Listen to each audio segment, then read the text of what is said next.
This is NEC Basketball Virtual Media Day. Dave Popkin, Joe DeSantis, Ryan Peters with you. We're being joined by the Terriers from St. Francis, and Coach Glenn Breika's with us.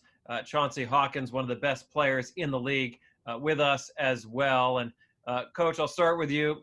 You guys finished middle of the pack last year, finished 7th. People think you're going to be better this year. You have a lot coming back. In college basketball, sometimes it takes a couple years for the planets to align, for your classes to align, for the recruiting to align. I feel like you guys are going to be good.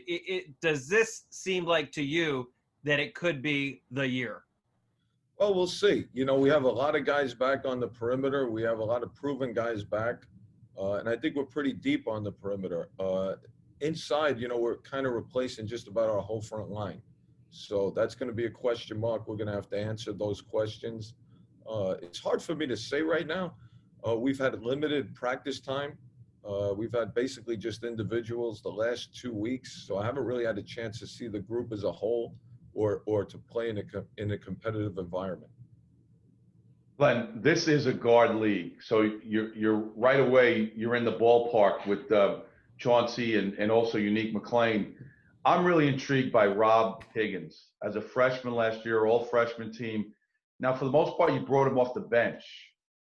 Does he move into a starting spot, or do you think that's a kid that you still want to keep him like as that spark off the bench that could change the game?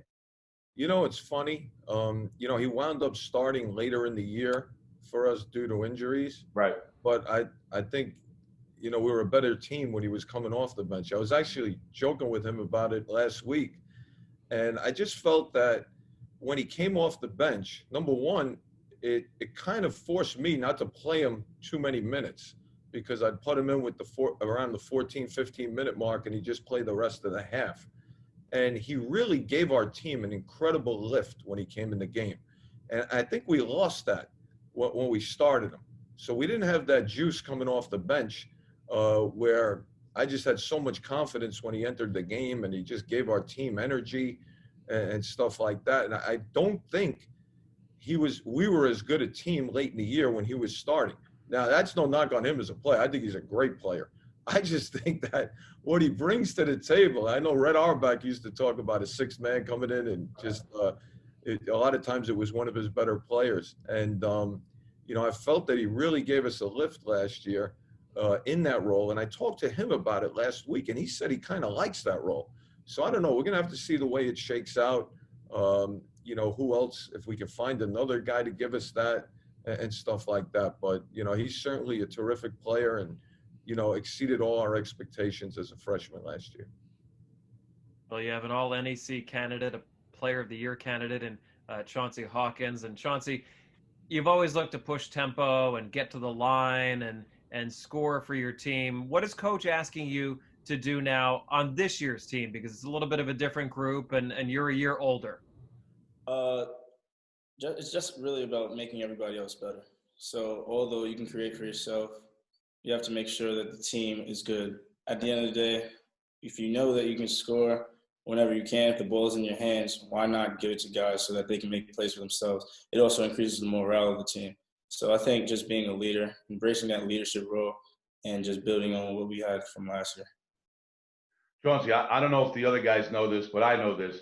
You are fashion dude #1 in this conference, okay?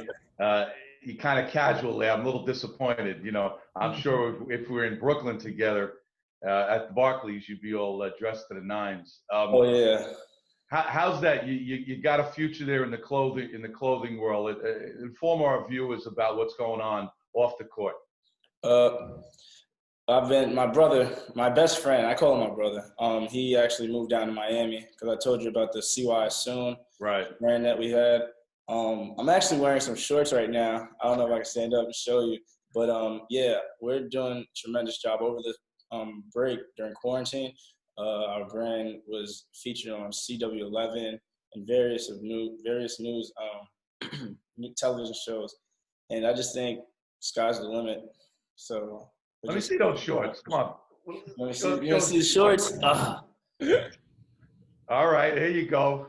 Yeah, they're right here. But yeah, I can't wait for what's in store, and I can't wait to be a brand ambassador for our own brand. Ryan Peters is with us as well from Blue Ribbon College Basketball Yearbook, our NEC Hoops insider. What do you have, Ryan? So, Glenn, you lose an offensively gifted and versatile guy in Dennis Chelin, of course, down low. You ran a lot of offense through him, both in the high and the low post. So what does your offensive identity look like moving forward, given your guard and wing heavy rotation?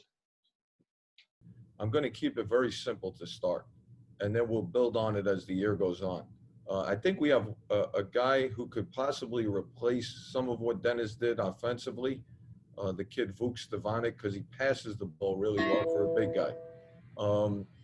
I don't know that he's quite as skilled as Dennis. I don't know that we'll ever have a guy quite as skilled as Dennis, but I'm hoping to improve a little bit more defensively and maybe by committee to replace him. We're going to look to get up and down the court a little bit. We'd like to play out of transition if we can. We'll see. We're going to let our guards go as we always do.